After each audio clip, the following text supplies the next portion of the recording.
প্ৰতিবাদ নহয়।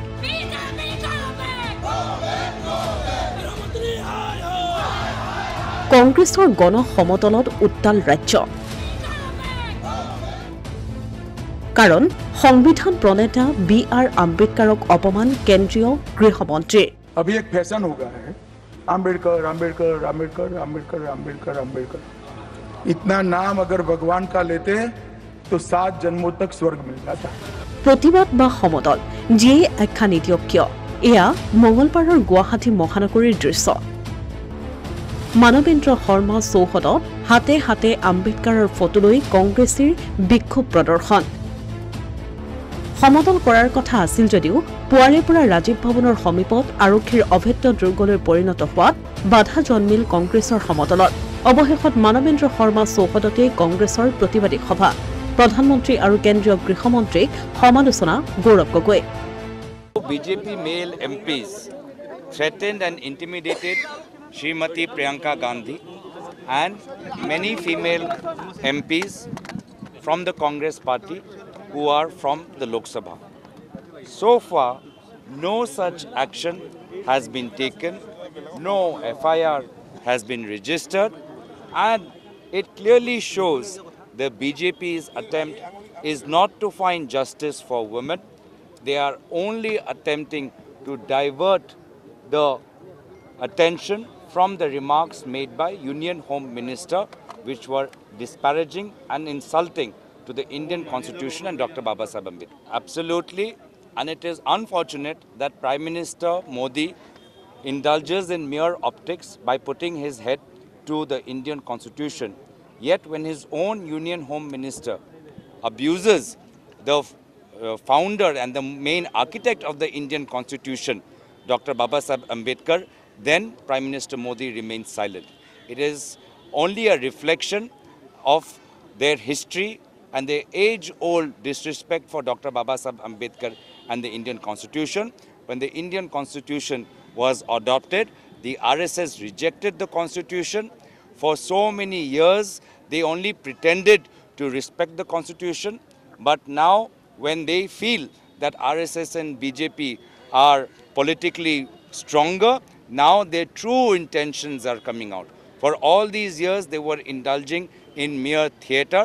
But as this year commenced, we saw that they wanted to change the Indian Constitution if they got more than 400 MPs. And now, I think again, after the their victories in Haryana and Maharashtra, they are becoming arrogant, and their true face, the hidden face, has now been revealed by Union Home Minister Amit Shah inside Parliament, and that is why he is choosing to be stubborn and obstinate and not apologizing for the hurt caused by his remarks to the lakhs of people who follow Dr. Babasaheb Ambedkar and who believe in the ideals of the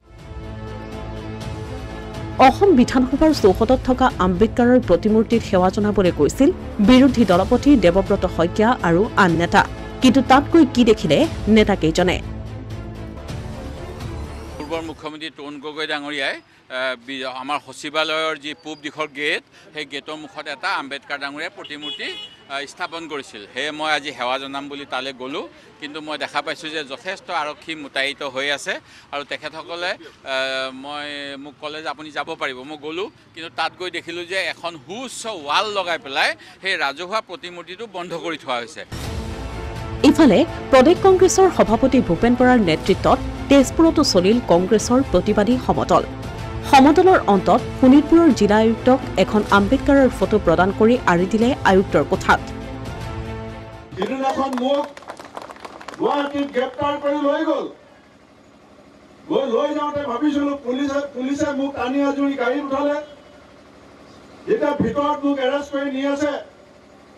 এটা মই কলো আপোনালোকে মোক কিয় ধৰিছে? মই আপোনালোকৰ কাৰণে যুঁজি আছো।